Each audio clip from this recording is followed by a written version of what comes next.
Right, you're watching the Inside Story. My name is Rajiv K. Bajaj, Rajiv Kumar Bajaj. And of course, you're watching me on Lemon News. That's right, this is Lemon News. You're watching the program Inside Story. Why Inside Story? Inside Story because we try to take you inside the story.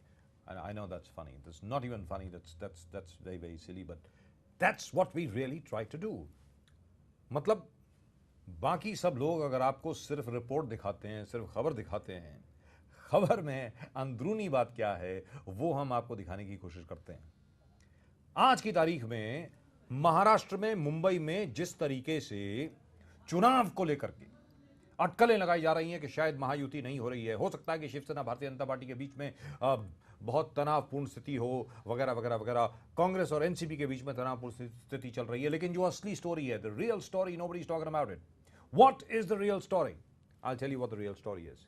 The real story is this कि आज की तारीख में अगर मान लीजिए Congress NCP यानी कांग्रेस और राष्ट्रवादी कांग्रेस ने समाजवादी पार्टी के साथ गठबंधन नहीं किया, रिपब्लिकन पार्टी ऑफ इंडिया के साथ गठबंधन नहीं किया, रिपब्लिकन पार्टी ऑफ इंडिया के अलग अलग तबकों के साथ गठबंधन नहीं किया, तो जिस प्रकार बिहार में लालू यादव और नीतीश कुमार ने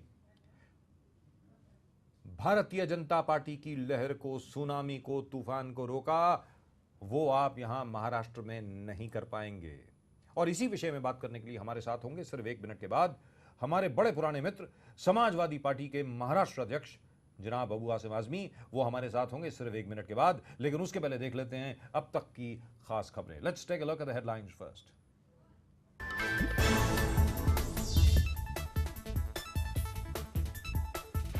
पीएम मोदी ने कहा, घाटी में बाढ़ से निपटने के लिए एकजुटता दिखाएं, नागरिक प्रशंसकों से किया जन्मदिन ना मनाने का आह्वान।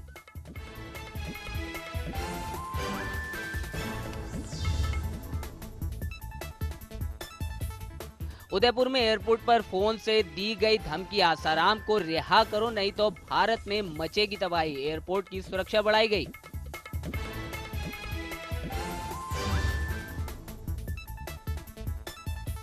सीबीआई प्रमुख के खिलाफ याचिका दायर करने वाले प्रशांत भूषण को सुप्रीम कोर्ट ने दिए निर्देश। सुप्रीम कोर्ट ने कहा, बताना होगा कहां से मिला विजिटर रजिस्टर।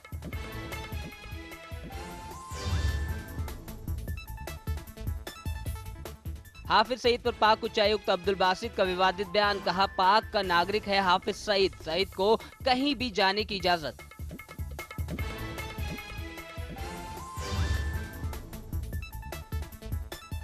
चीन ने एक बार फिर भारतीय सीमा पर की घुसपैठ, 300 चीनी सैनिकों ने भारतीय सीमा में घुसकर भारतीय जवानों को घेरा।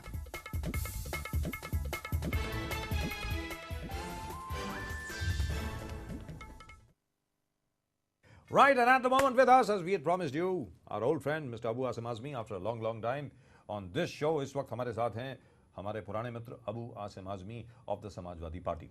आसिम भाई नमस्कार। नमस्कार नमस्कार, कैसे हैं आप? बिल्कुल ठीक ठाक। राजीव कुमार बजाज बोल रहा हूँ लेमन न्यूज से, आपका स्वागत है इस शो में। बहुत खुशी है, बहुत खुशी है। आसिम भाई ये बताएं, जिस प्रकार लालू यादव ने और नीतीश कुमार ने मिलकर के नरेंद्र मोदी की लहर को रोक लिया बिहार में, क्या उस किस्म की कोई रणनीति आपको बनती हुई नजर आ रही है महाराष्ट्र में कि कांग्रेस एनसीपी आपके साथ मिलकर के इस मोदी की बढ़ती हुई लहर को रोक पाए? और दूसरी चीज, क्या आप चाहेंगे कि ये लहर रुके? अबू आसिम आजमी जी बताएं। नहीं, मुझे बहुत खुशी है और मैं अपने नेता, हमारे नेता का बहुत सम्मान करता हूं। जब मैंने उनसे पूछा कि सर ये बीजेपी की लहर, ये जो आप कह रहे हैं कि नरेंद्र मोदी जी की लहर को रोकने के लिए क्या करना चाहिए, तो उन्होंने मुझे कहा कि आप सांप्रदायिक ताकतों को रोकने के लिए किसी से भी बात कीजिए, मुझे खुशी होगी। और हम लोग, मैंने एक बार नहीं 10 बार कांग्रेस से बात किया कि आप लोग सब लोग एक गठबंधन बनाइए। 20 साल पुरानी दुश्मनी नीतीश जी और लालू जी ने तोड़ करके एक साथ आए और इनकी लहर को रोक दिया, तो हम महाराष्ट्र में क्यों नहीं इसकी लहर को रोकते हैं? लेकिन क्या करें, अभी अफसोस की बात कि जो उनका पुराना गठबंधन था कांग्रेस एनसीपी का, वो आज भी सीटों के बंटवारे की वजह से रुका हुआ है। जी जी बिल्कुल बिल्कुल। लेकिन यहाँ पर आसिम भाई, ये होना ही चाहिए, बहुत जरूरी है ये। लेकिन आसिम भाई आपने बात करी, अलग अलग लोगों के बीच में भी बात हुई। आपको याद होगा इसके पहले कॉरपोरेशन इलेक्शंस के दौरान भी कोई 10 साल पहले की बात है, इसी किस्म का एटीट्यूड इन लोगों ने डिस्प्ले किया था, जिसकी वजह से बीएमसी में एक बार फिर शिवसेना भारतीय जनता पार्टी गठबंधन जीत गया। क्या एक बार फिर कांग्रेस वही गलती करने जा रही है जो कि उन्होंने लोकसभा चुनाव के दौरान गलती करी, और वो ये कि जितनी भी सेक्युलर फोर्सेस हैं उन सब लोगों को साथ ना मिला करके ये तय किया कि भाई हम लोग अपने आप ही लड़ेंगे? आसिम भाई बताएं। बिल्कुल सही बात है। देखिए, जब पिछला इलेक्शन हुआ था कारपोरेशन का, उसके बाद मुख्यमंत्री जी श्री पृथ्वीराज चौहान जी ने प्रेस कॉन्फ्रेंस लेकर ये कहा कि समाजवादी पार्टी ने वोटों को काटा और इसकी वजह से हम लोग जो है यहाँ पर अपना मेयर नहीं बना पाए, कारपोरेशन पे कब्जा नहीं कर पाए।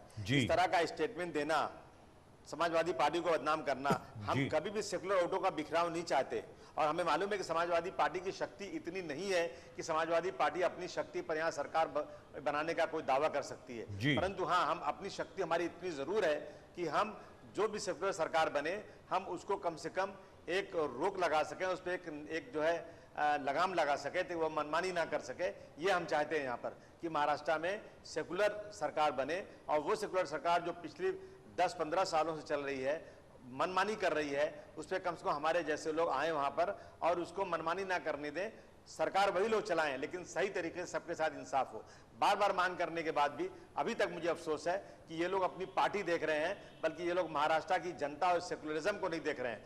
पार्टी भले छोटी हो जाए, लेकिन सेकुलरिज्म को जिंदा रखने के लिए, महाराष्ट्र की एकजुटता और महाराष्ट्र के अंदर भाईचारगी को बरकरार रखने के लिए इस वक्त सबसे जरूरी है कि भले कम लोग इलेक्शन लड़ें, लेकिन सब सेकुलर लोगों को एक प्लेटफॉर्म पर कांग्रेस और एनसीपी को लाना ही चाहिए।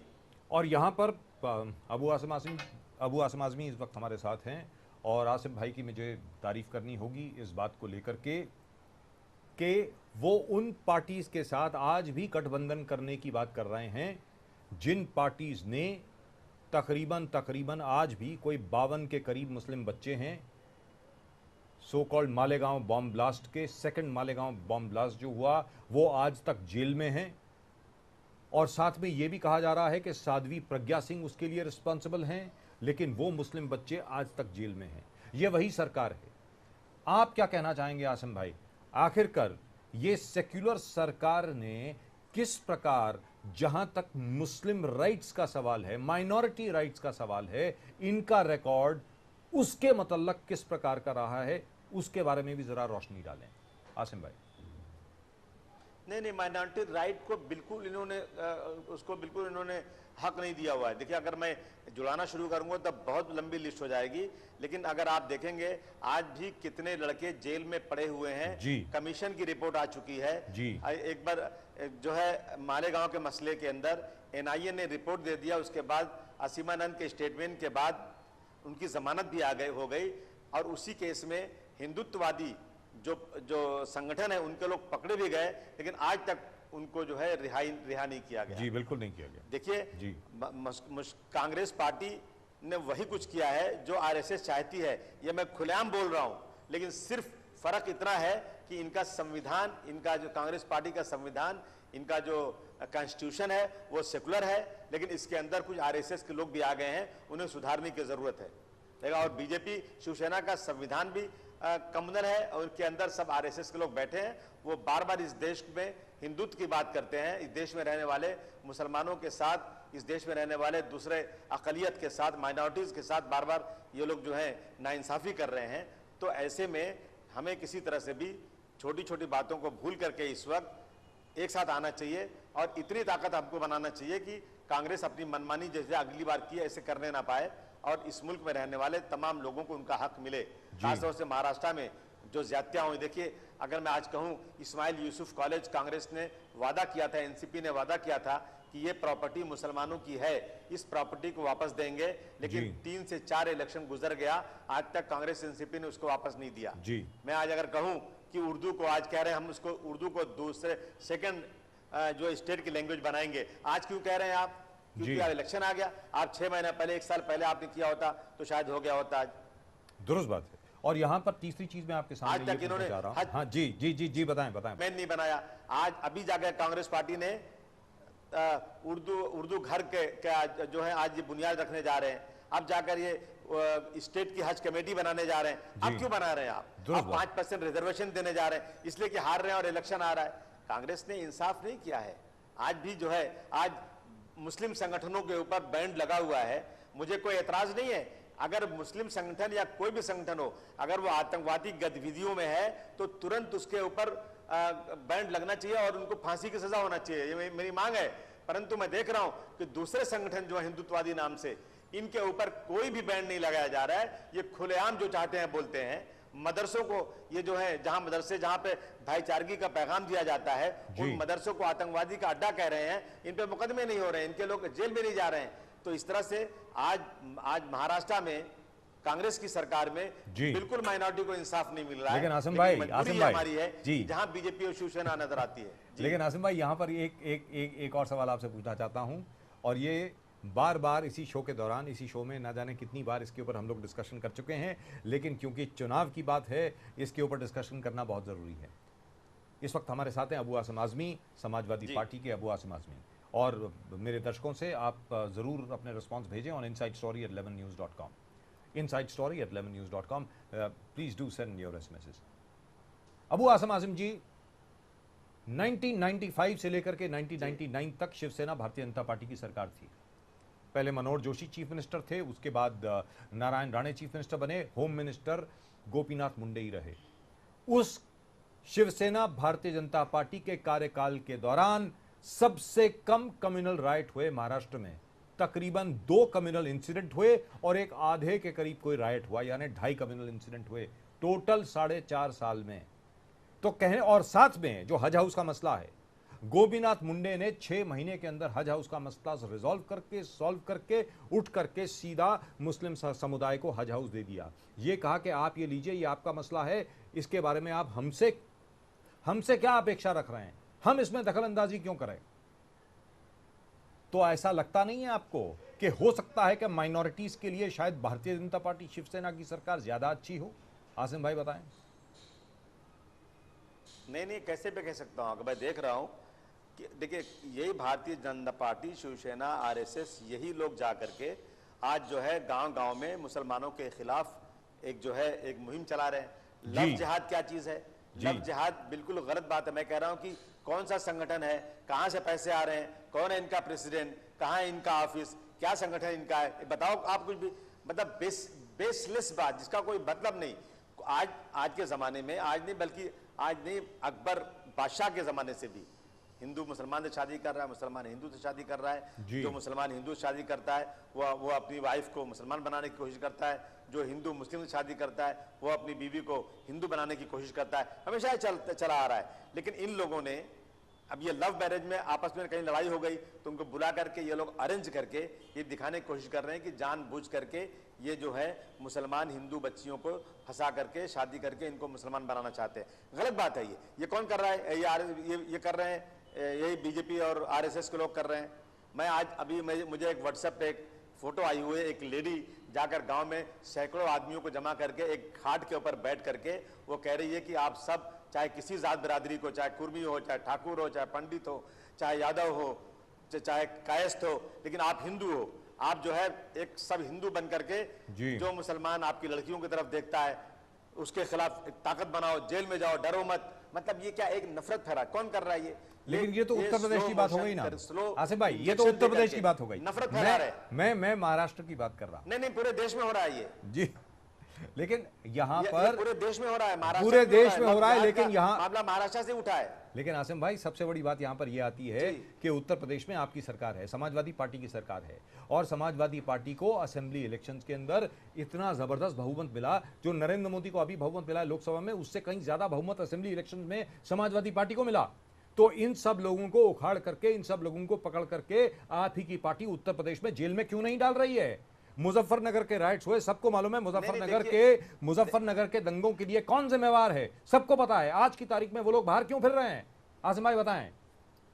नहीं, देखिए ऐसा है कि सरकार खुद बंदूक लेकर किसी को गोली तो मारेगी नहीं। सरकार उन पे केसेस करके उनको जेल भेजेगी। सरकार ने वहां के एमएलए को जेल में भेजा, वहां कई पार्टियों के एमएलए जेल में गए, वहां के कई सैकड़ों लोगों पे एफआईआर हुआ, लोग जेल जा रहे हैं। लेकिन उसके बाद कोर्ट कचहरी अपना काम करेगी। 150 किसी को इस तरह का भाषण, कोई भड़काऊ भाषण करे, उसमें क्या होता है? वो आदमी गया कोर्ट में, आधे घंटे के अंदर बेल में छूट के आ जाता है और फिर केस चलता है 15 साल तक।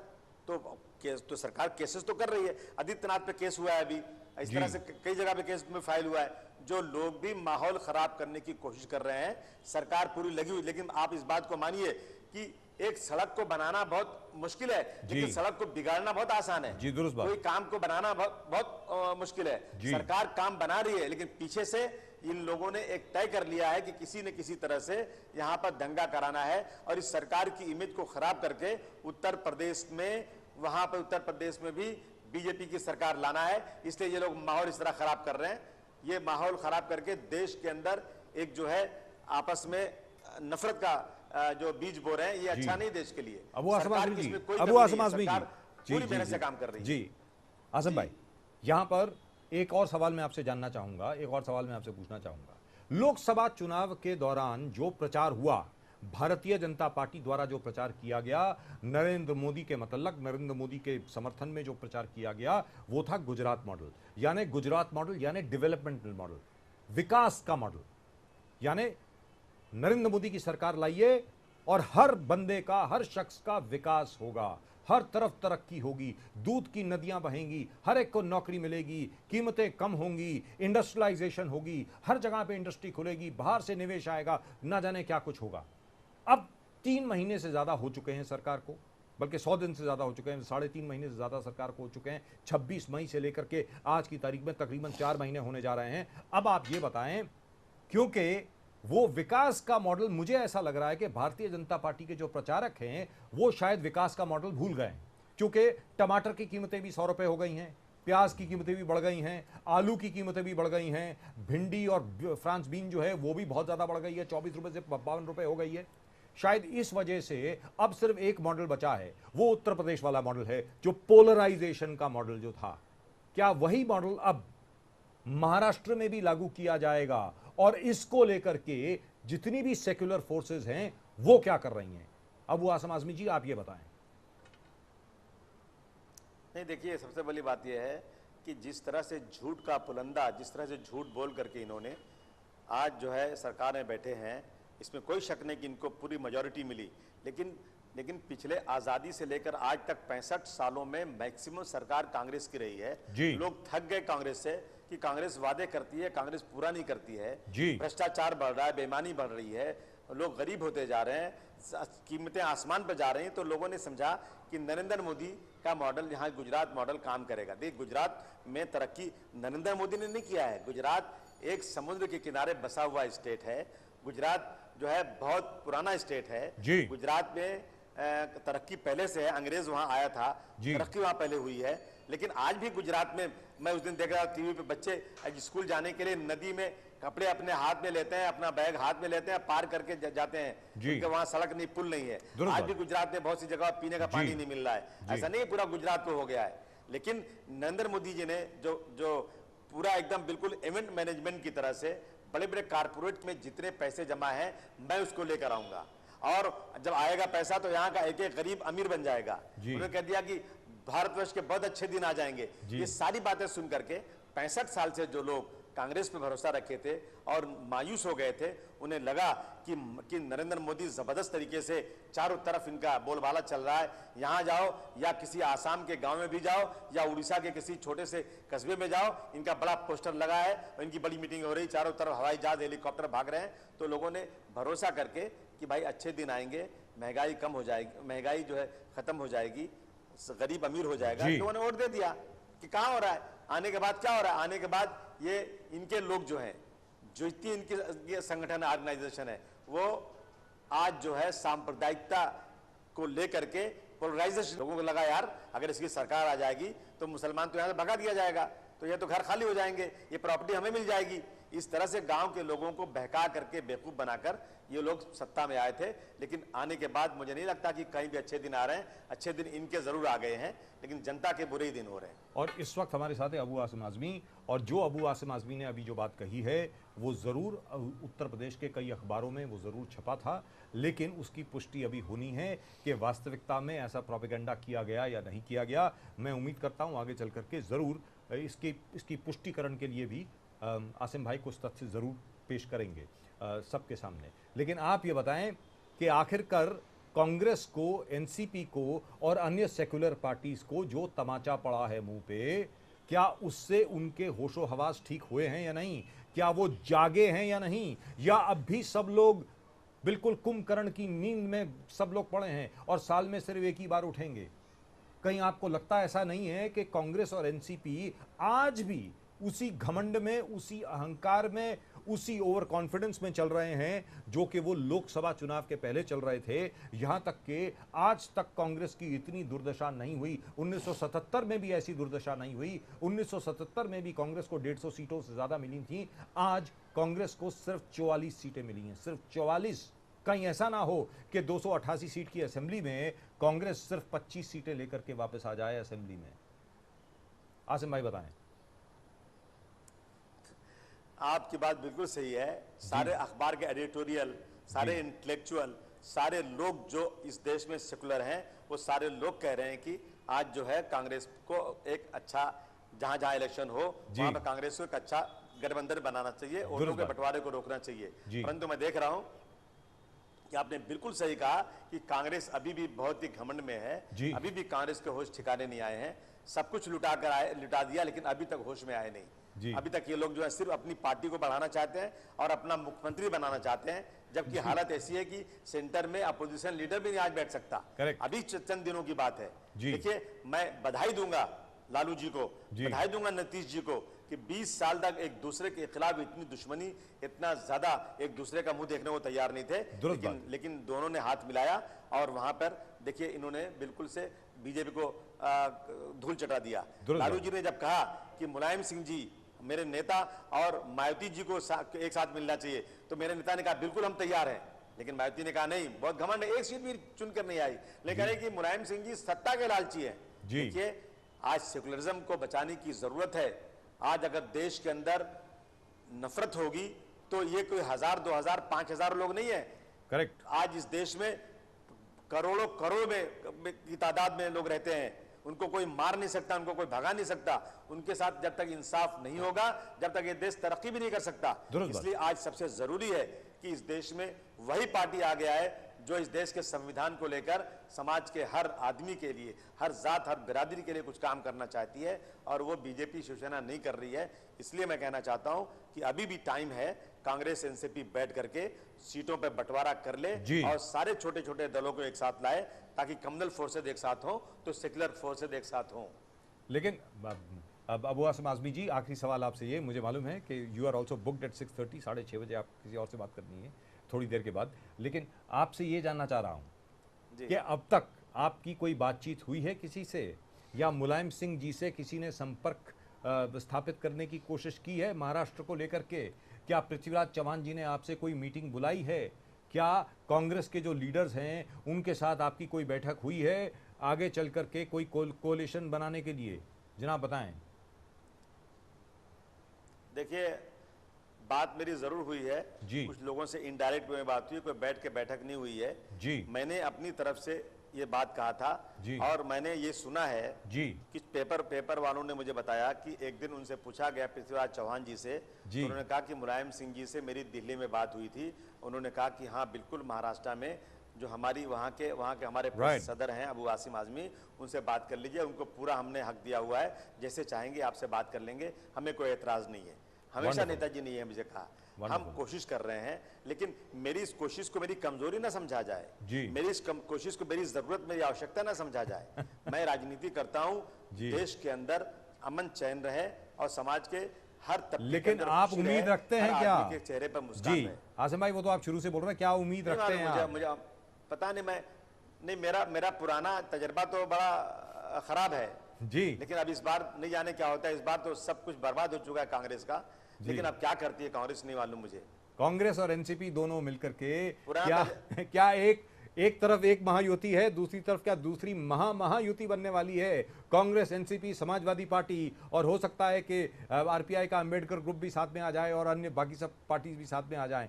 क्या आपको लगता है कि ऐसा होगा अबू आसिम आज़मी जी?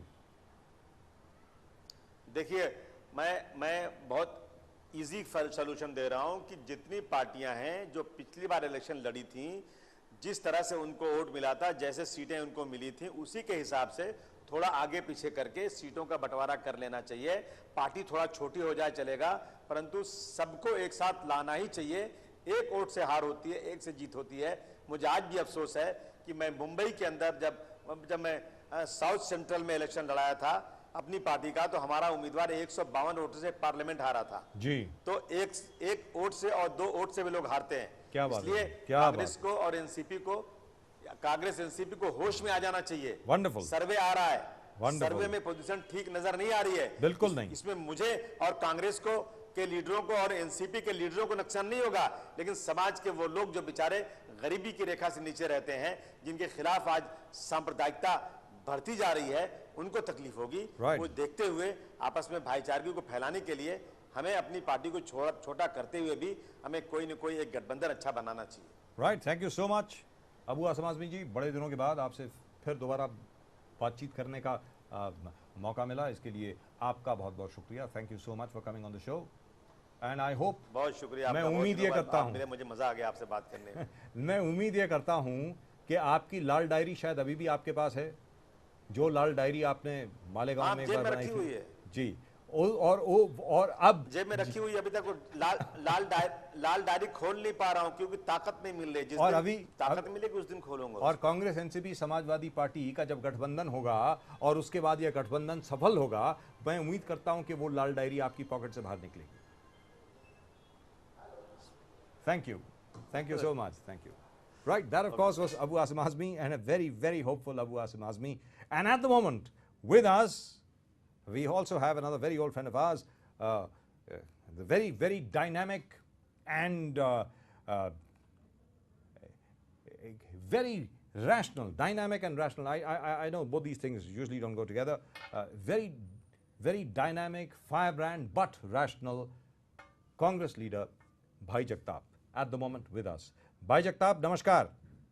नमस्कार भाई Jagtap ji, how are you? Rajeev Bajaj here. या कैसे हैं बजाज साहब, आप कैसे? बड़े दिनों के बाद, बहुत दिनों के बाद हमारी बात है जी। बिल्कुल। अब भाई जगताप जी ये बताएं, जहां तक चुनाव का सवाल है, अभी मैं उम्मीद करता हूं कि आपने शायद अबू आसिम आज़मी की बात सुनी होगी या नहीं सुनी। अगर नहीं सुनी है तो मैं बता देता हूं।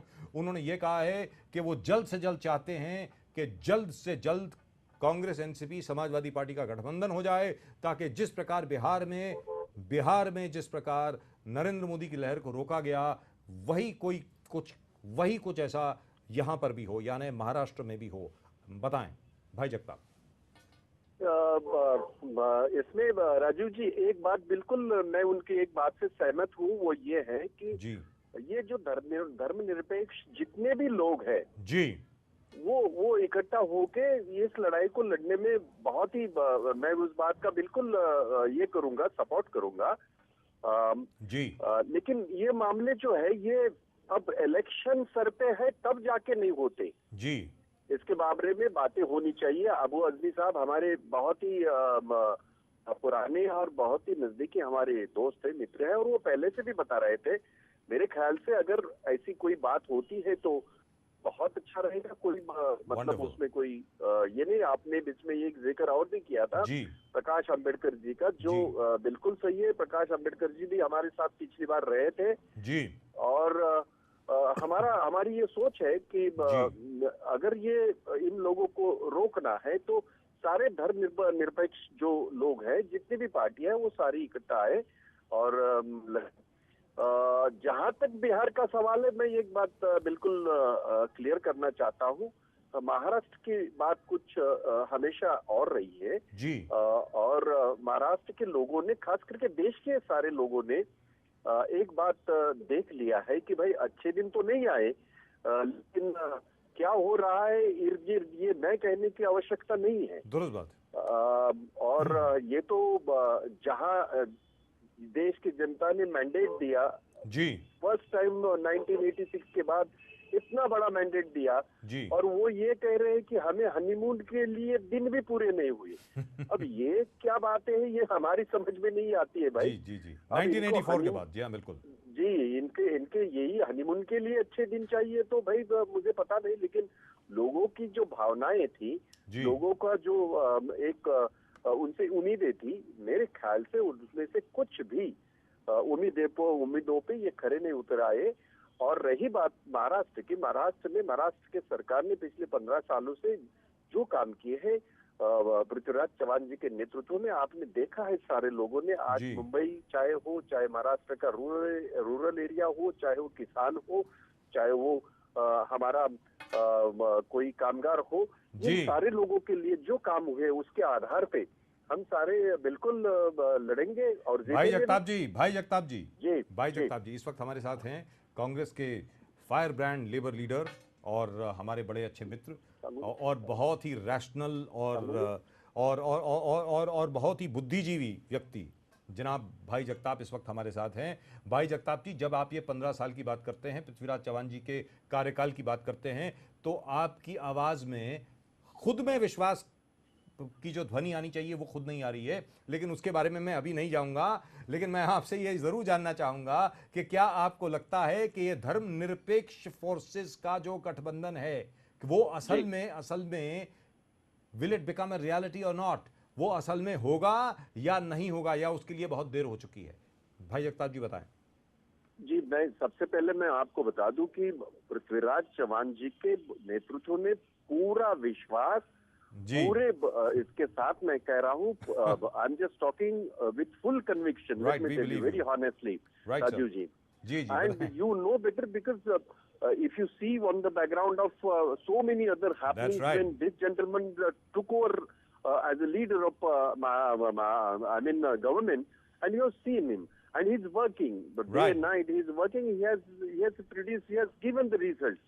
Now I don't know कि आपको मेरे किस इससे स्टेटमेंट से आपको ऐसा लगा कि मैं पूरा कॉन्फिडेंट नहीं हूँ, तो मैं ये बताना चाहता हूँ कि उनके नेतृत्व में साझा नेतृत्व हमारे नेताओं ने जो बनाया है, सारे लोगों के इसमें जो ये लड़ाई जो है हम लड़ेंगे और जीतेंगे, ये मैंने कहा जी। रही और जहाँ बात तक गठबंधन का प्रश्न है उसके बारे में बताएं। जहाँ तक आपका दूसरा सवाल ये है कि धर्मनिरपेक्ष के सारे लोगों को इकट्ठा आना चाहिए, बिल्कुल ये वक्त का तकाजा है, वक्त की डिमांड है और वैसा होना भी चाहिए। ये मेरी सोच है, ये मैंने जैसे कहा ये मेरी सोच है। लेकिन आप पार्टी के भीतर हैं, आप एक यंग फायर ब्रांड लीडर हैं, पार्टी के भीतर भी ऐसी ही सोच चल रही है। पार्टी के अन्य नेताओं से भी हम लोगों ने बात की है, उनका भी यही मानना है कि ऐसा होना चाहिए। तो मैं आपसे जानना चाहता हूं, ऐसा होने की क्या पॉसिबिलिटी है, कितनी पॉसिबिलिटी है कि ऐसा होगा?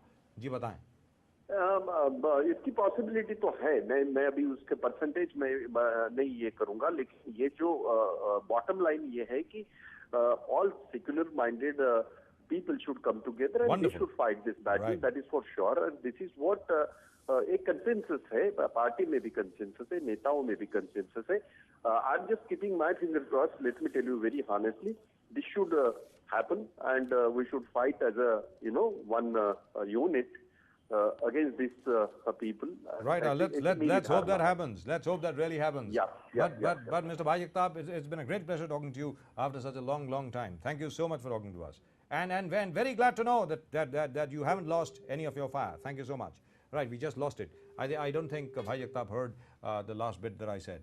Right, and now before we go on to the RPI, that's right, before we go on to the Republican Party of India, यानी before we go to Mr. Ramdas Athawale के पास जाने के पहले let's take a look at what's really happening as far as the Shiv Sena Bharatiya Janata Party is concerned.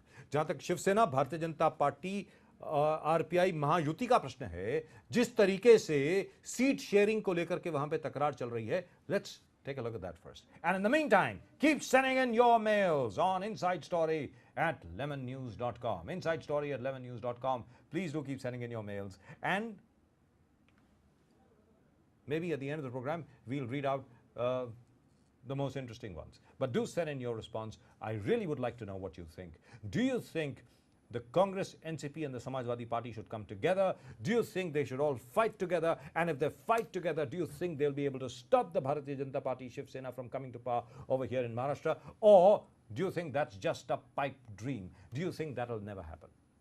यानी क्या आपको लगता है कि भारतीय जनता पार्टी शिव सेना को इस वक्त कोई रोक नहीं सकता महाराष्ट्र में, या फिर अगर एक और महागठबंधन बनता है, एक तरफ महायुति, एक तरफ महागठबंधन, एक तरफ अगर ये महागठबंधन बन जाता है समाजवादी पार्टी को लेकर के, राष्ट्रवादी कांग्रेस और कांग्रेस साथ में अगर चलते हैं, तो हो सकता है कि शायद भारतीय जनता पार्टी शिवसेना को कोई रोकने में कामयाब हो जाए। आपको क्या लगता है? आप जरूर अपने एसएमएस भेजें, जरूर अपने ईमेल्स भेजें, और we'll have the SMS number for you by tomorrow. By the way, कल से एसएमएस नंबर भी हम लोग आपको दे देंगे, लेकिन उसके पहले send in your mails on insidestory@lemonnews.com. Now, let's take a look at what's been happening in the Shiv Sena, Bharatiya Janata Party and RPI. यानी शिवसेना भारतीय जनता पार्टी के बीच में जो इस वक्त तकरार चल रहा है, उसके बारे में let's take a look.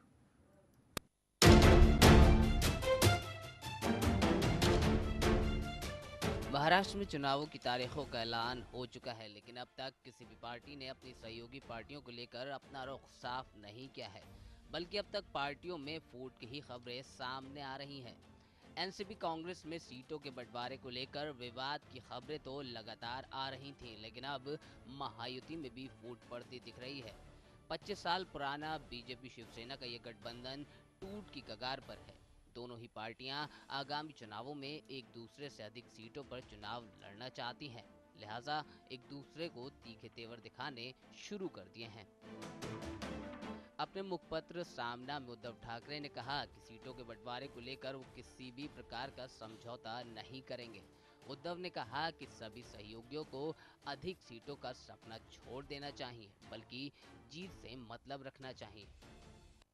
केंद्रामध्ये मोदी सरकार, बरोबर, एनडीएचं सरकार हे मोदी सरकार म्हणून 29 सहकारी पक्ष असताना साहजिक आहे भारतीय जनता पक्षाकडे 300हून अधिक जागा होत्या एकट्या भाजपाकडे, आणि तेव्हा त्यांनी मिशन 272 ना ते केलं। आता जो काय जागा वाटप झाल्या त्याच्यामध्ये शिवसेनेकडे 169 जागा आहेत, आणि 169 जागा असल्यानंतर जर युवासेनेने मिशन 150 केलं तर त्याच्यात चुकीचं काय आहे? त्यांनी मिशन 272 केल्यानंतर आम्ही आक्षेप घेतला का? आम्ही त्यांना मनापासून मदत केली, कारण आम्हाला मनापासून नरेंद्र मोदी पंतप्रधानपदी हवे होते आणि ते आले ह्याचा आम्हाला आनंद आहे। आम्ही तिकडे खळखळ केली आणि करण्याचं कारण नव्हतं, नाहीच आहे। बीजेपी और शिवसेना के बीच केवल सीटों के बंटवारे को लेकर ही विवाद नहीं, बल्कि लंबे समय से शिवसेना बीजेपी के बीच मुख्यमंत्री पद की दावेदारी को लेकर भी विवाद चल रहा है। दोनों ही पार्टियां चाहती हैं कि मुख्यमंत्री उनकी पार्टी से हो, जिसको लेकर लगातार युति में खटास पड़ती नजर आ रही है। चुनाव आयोग ने चुनाव की तारीखें घोषित कर दी हैं। 15 अक्टूबर को चुनाव होने हैं, लिहाजा 1 महीने से भी कम वक्त बचा है, और अब तक महायुति में शिवसेना बीजेपी ने अपना रुख साफ नहीं किया है। वहीं दूसरी तरफ अगर कांग्रेस एनसीपी की अगर बात करें तो उधर भी लगभग यही स्थिति बनी हुई है। अघाड़ी में बिगाड़ी की खबरें आए दिन सामने आती हैं। एनसीपी और कांग्रेस लगातार सीटों के बंटवारे को लेकर आमने सामने हैं। बहरहाल बात चाहे महायुति की हो या फिर अघाड़ी की, दोनों गठबंधनों के बीच अब तक सीटों के बंटवारे को लेकर कोई स्पष्ट सहमति नहीं बनी है। खबरें ये भी हैं कि दोनों ही गठबंधन शायद टूट भी सकते हैं। महाराष्ट्र का सियासी दंगल तैयार है। 15 अक्टूबर को चुनाव है। देखना ये है कि पार्टियां एक बार फिर हम साथ साथ के नारे के साथ चुनाव लड़ेंगी या फिर एकला चलो का राग अलापेंगी। Bureau report, Lemon News, Mumbai.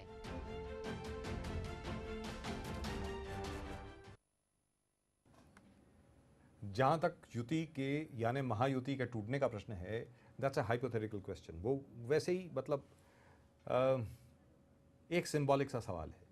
Symbolic सा सवाल इसलिए है क्योंकि शिवसेना भारतीय जनता पार्टी का गठबंधन 1984 में बना, 1984 से लेकर अब तक इसी तरह चल रहा है। मुझे याद है बाला साहब ठाकरे के नेतृत्व में भी शिवसेना के साथ भारतीय जनता पार्टी की हमेशा टेंशन चला ही करती थी। हाँ, इतना ज़रूर है कि गोपीनाथ मुंडे जी अकेले ऐसे नेता हुआ करते थे जो बाला साहब ठाकरे को मना लिया करते थे, यानी गोपीनाथ मुंडे भारतीय जनता पार्टी के। जहाँ तक नितिन गडकरी का प्रश्न है, नितिन गडकरी और बाला साहब ठाकरे के बीच में ना जाने कितनी बार अनबन हुई। जहाँ तक प्रमोद महाजन जी का प्रश्न है, प्रमोद महाजन जी और बाला साहब ठाकरे के बीच में बहुत ही ज़्यादा मधुर संबंध थे। इसलिए कोई भी समस्या होती थी उसका समाधान, उसका हल बड़े आराम से निकल जाया करता था।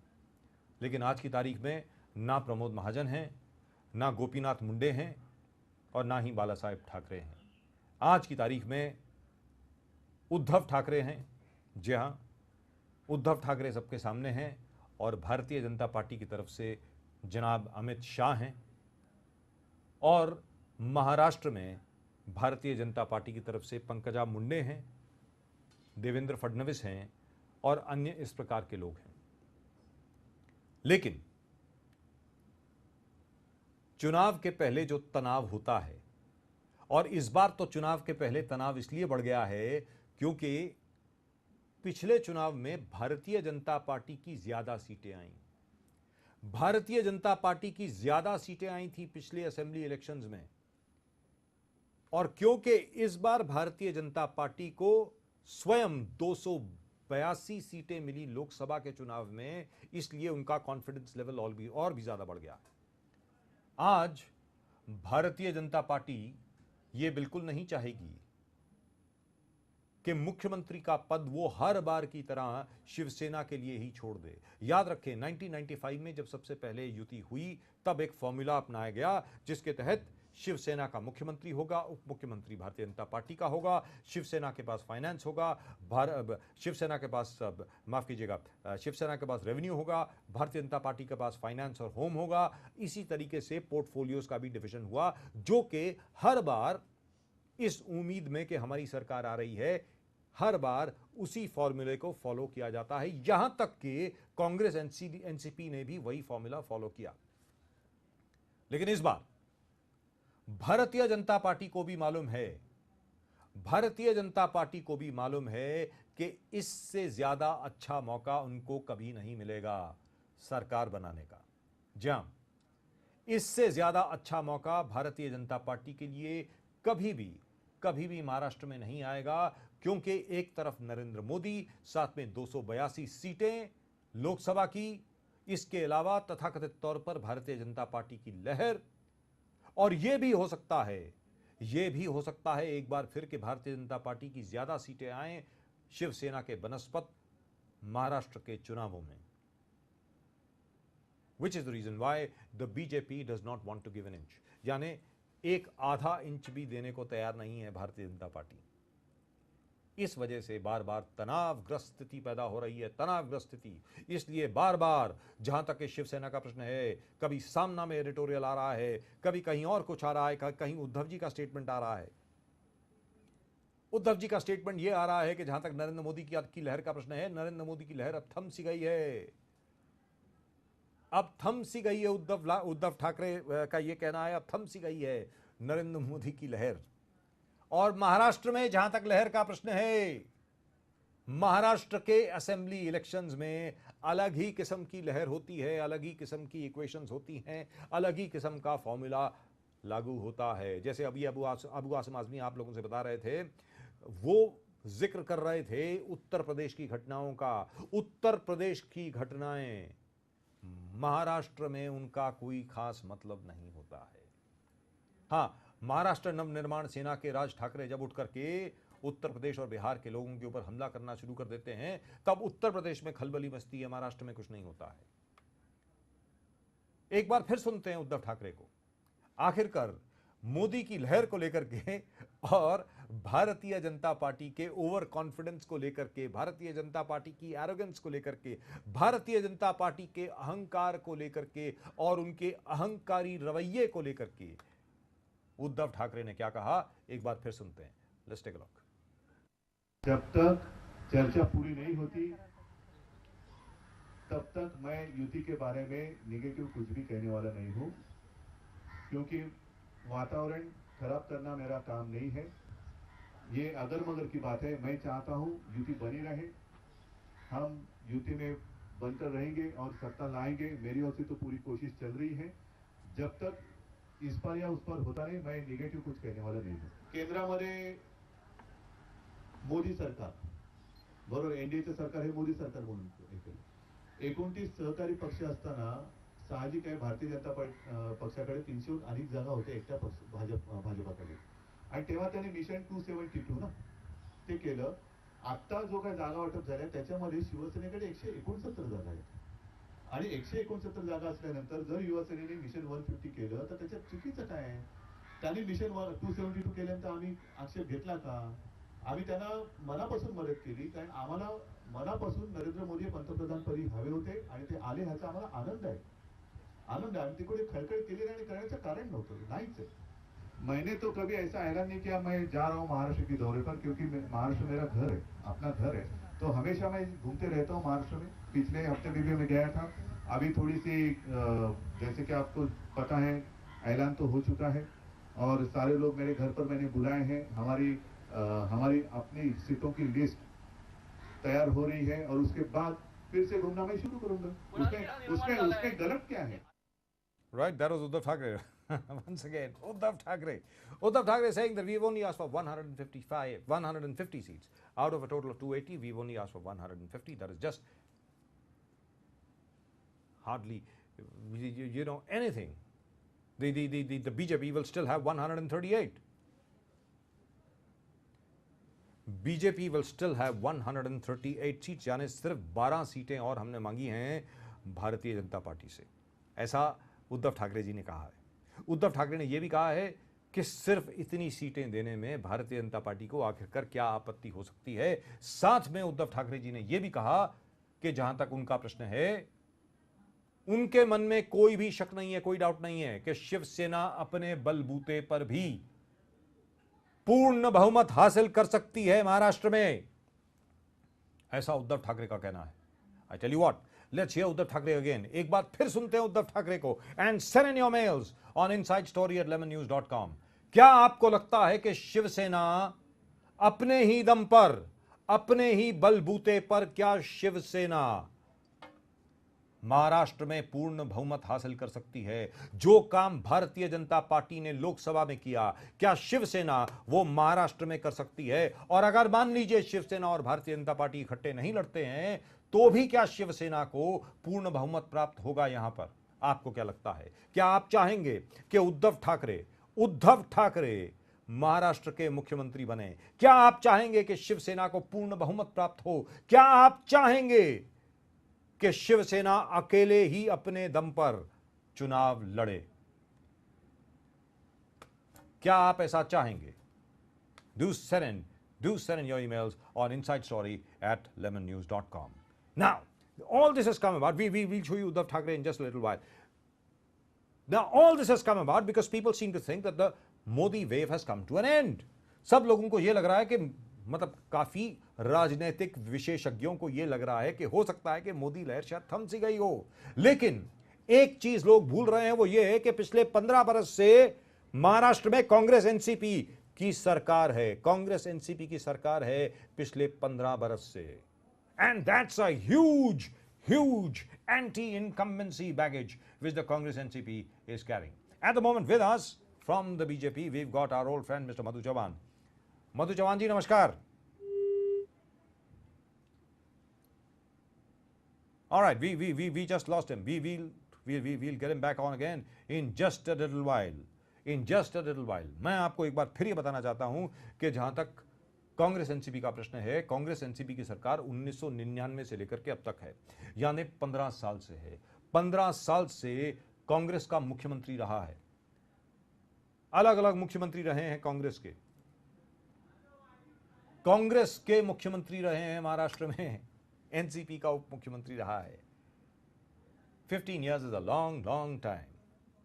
And at the moment with us we've got Mr. Madhu Chavan back on. Hopefully he'll stay. Mr. Chavan, very good evening. बोलिए. राजीव बजाज बोल रहा हूं लेमन न्यूज से. नमस्कार. मधु चौहान जी बताएं, बार बार अभी ये बात क्यों आ रही है कि मोदी लहर जो है जरा सी थम गई है? क्योंकि लालू यादव और नीतीश कुमार जी ने 6 सीटें जीत ली 10 में से बिहार में. क्या बिहार का फॉर्मूला महाराष्ट्र में लागू होगा? मधु चौहान जी बताएं. कुछ उसका असर होने वाला नहीं है. बाय इलेक्शन में जो बातें होती है वहाँ स्थानिक प्रश्नों के ऊपर आधारित होती है. और गत 20-25 साल के बाद ये हमारा अनुभव है कि जब लोकसभा के चुनाव हो गए, कभी इंदिरा जी सत्ता पे आई, कभी राजीव जी आए, कभी हम आए, उसके बाद जो 1 साल के भीतर ही जब छोटी मोटी बाई इलेक्शंस हो गए, जी। उसमें जो पार्टी दिल्ली में केंद्र में सत्ता पे आई, उससे छोड़कर दूसरे छोटी मोटी पार्टियों को यश और विजय प्राप्त हुआ है। जी। तो मुझे बिल्कुल लगता नहीं है कि मोदी लहर कम हो गई है। और दूसरी बात, गत 100 दिन में जो इतने अच्छे निर्णय सारे देश के हित के उन्होंने लिए हैं, जी। तो उसके लिए ऐसा कुछ भी हमने ऐसा काम नहीं किया कि जिसके कारण लोगों के मन से हम उतर जाएंगे। उल्टा एक विश्वास निर्माण हुआ है 15 अगस्त के भाषण के बाद, 5 सितंबर के शिक्षक दिन के भाषण के बाद। तो मुझे बिल्कुल लगता नहीं है, महाराष्ट्र में भी लोग विश्वास के साथ हमारे साथ रहेंगे। मधु चव्हाण जी, आपसे एक और सवाल, और वो ये है कि जहां तक महाराष्ट्र का प्रश्न है, अब क्योंकि आपकी महायुति है और कांग्रेस एनसीपी महागठबंधन की बात कर रहे हैं, जिसमें समाजवादी पार्टी भी शामिल होगी, प्रकाश अंबेडकर ग्रुप भी शामिल होगा, हो सकता है कि एक दो और पार्टियां भी शामिल हो जाएं। क्या ये सब पार्टियां अगर इकट्ठी हो जाएं, एकत्रित हो जाएं, तो क्या भारतीय जनता पार्टी शिवसेना की लहर को रोका जा सकता है? और नंबर 2, क्या आप लोग जरा ओवर कॉन्फिडेंट नहीं है इस वक्त? मधु चव्हाण जी बताएं।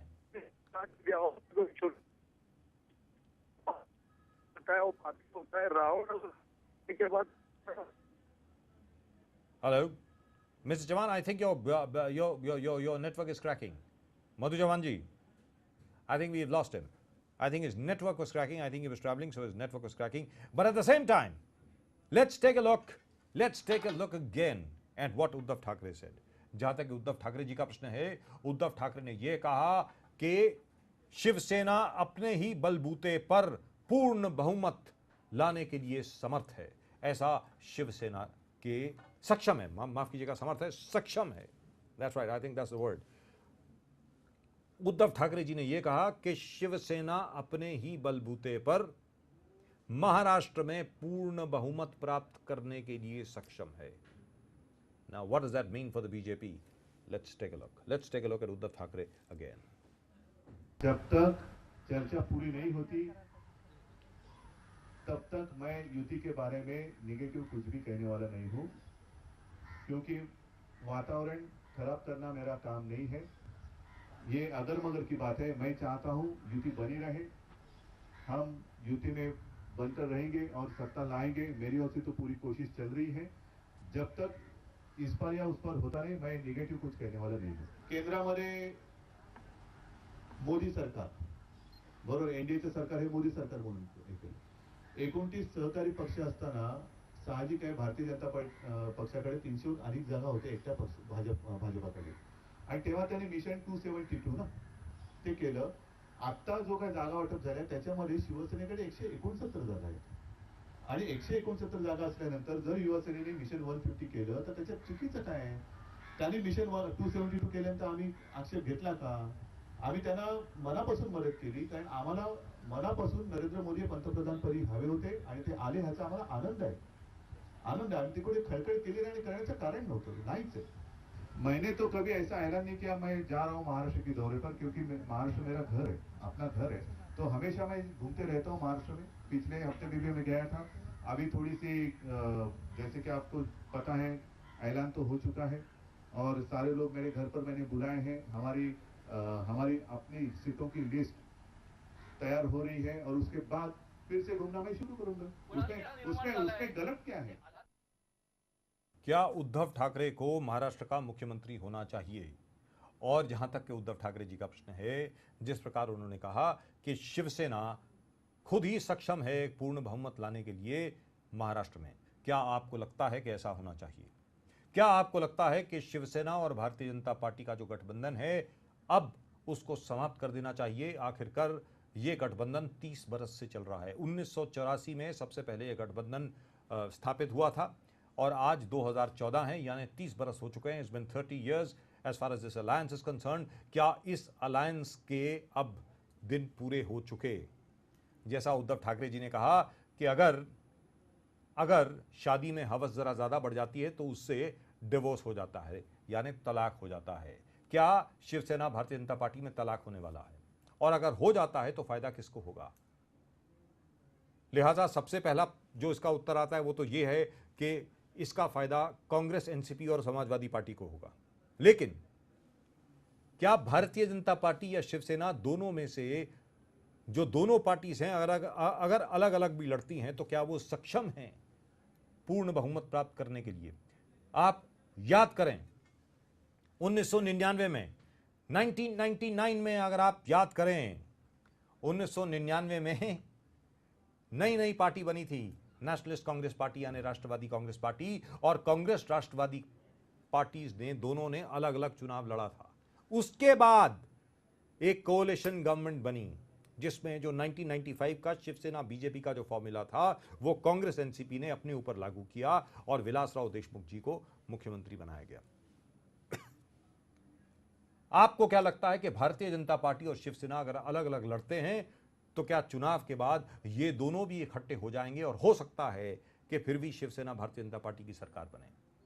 It's a speculative thing, I understand it may have no basis at all in fact, but all the same, since we are speculating, we might as well speculate right to the logical conclusion of all the tension which is happening at the moment with regard to the elections.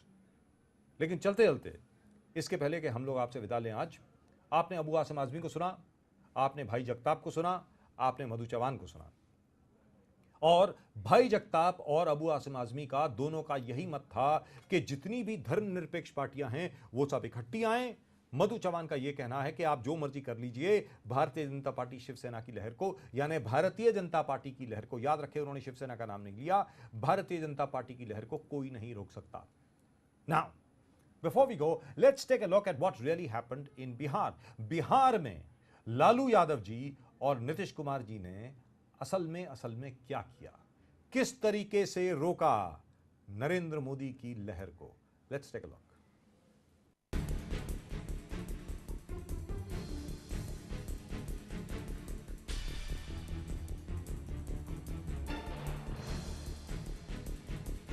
Lok Sabha चुनावों में मोदी लहर का जलवा सभी ने देखा। मोदी लहर के चलते बीजेपी ने पूर्ण बहुमत हासिल कर सत्ता का रास्ता निकाला।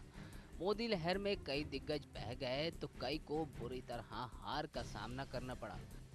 मोदी की इस जीत का असर ये हुआ कि मोदी लहर का तोड़ निकालने के लिए बिहार के दो पुराने दोस्त एक बार फिर एक हो गए। बेशक हम बात कर रहे हैं लालू प्रसाद यादव और नीतीश कुमार की। मौका था विधानसभा उपचुनावों का। लोकसभा चुनावों में मोदी लहर ने लालू और नीतीश का सफाया कर दिया था, लिहाजा उपचुनावों में ऐसा ना हो इसके लिए सियासत के इन दोनों महारथियों ने एक बार फिर एक दूसरे का दामन थाम लिया। लालू नीतीश एक क्या हुए कि उनकी ताकत भी मानो दोगुनी हो गई। नतीजतन उपचुनावों में लालू नीतीश के गठबंधन ने 10 में से 6 सीटों पर जीत हासिल की। मोदी लहर का तोड़ बिहार में तो शायद इन दोनों महारथियों ने ढूंढ लिया, लेकिन अब बारी महाराष्ट्र में विधानसभा चुनावों की है। हर तरफ यही सवाल है कि क्या महाराष्ट्र में मोदी लहर चलेगी या फिर मोदी लहर के लिए रणनीतिकार कोई दूसरा तोड़ ढूंढ रहे हैं। क्या महाराष्ट्र में बिहार जैसी संभावनाएं तलाशी जा सकती हैं?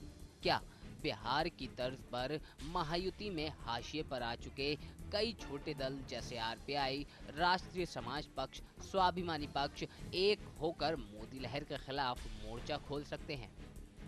ये सवाल इसलिए लाजमी है क्योंकि महायुति में इन दलों को कोई खास तरजीह नहीं दी जाती। ऐसे में शिवसेना और बीजेपी के बीच भी खटास की खबरें सामने आ रही हैं और मोदी लहर भी कुछ थम सी गई है, जिसका एक नमूना बिहार के विधानसभा उपचुनावों में देखने को मिला। सवाल है कि मोदी लहर से निपटने के लिए बिहार में तो लालू और नीतीश एक मंच पर आ गए, तो क्या महाराष्ट्र में भी इस तरह की संभावनाएं बन सकती हैं? क्या महायुति और अघाड़ी में शामिल छोटे दल मिलकर मोदी लहर से निपटने के लिए हुंकार भर सकते हैं? Bureau report, lemon news, Mumbai.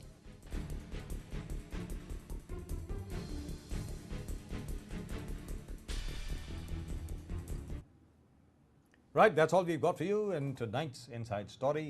आज की Inside Story में सिर्फ इतना ही, but we will continue with this subject even tomorrow. आखिरकार क्या रामदास अठावले असल में महायुति में रहेंगे या नहीं रहेंगे? We promise you we will bring you the Inside Story on that when we come back over here tomorrow. In the meantime, keep watching Lemon News. As far as we are concerned, we'll of course be back with you tomorrow, and you watch the regional headlines, यानी मुंबई और महाराष्ट्र की आप देखें मुख्य खबरें। जहाँ तक हमारा सवाल है, रामदास अठावले क्या असल में महायुति के हिस्से रहेंगे या नहीं रहेंगे, उसके बारे में हम चर्चा करेंगे, लेकिन कल। तब तक के लिए गुड इवनिंग।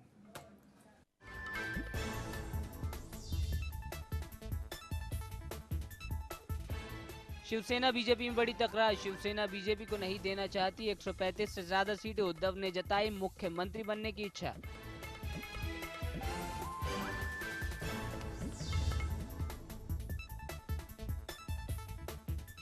शिवसेना ने चलाया सीएम चव्हाण पर शब्दों के बाण। अपने मुखपत्र सामना में शिवसेना ने चव्हाण को बताया आईसीयू का मरीज।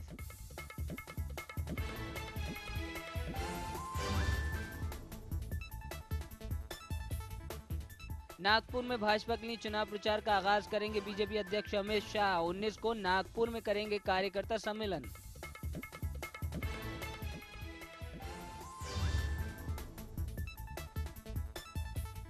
पूर्व मंत्री ढोबले पर दुष्कर्म का मामला दर्ज होने के 3 दिन बाद भी नहीं हुई गिरफ्तारी। आला अधिकारियों ने कहा फिलहाल पुलिस कर रही है तथ्यों की जांच।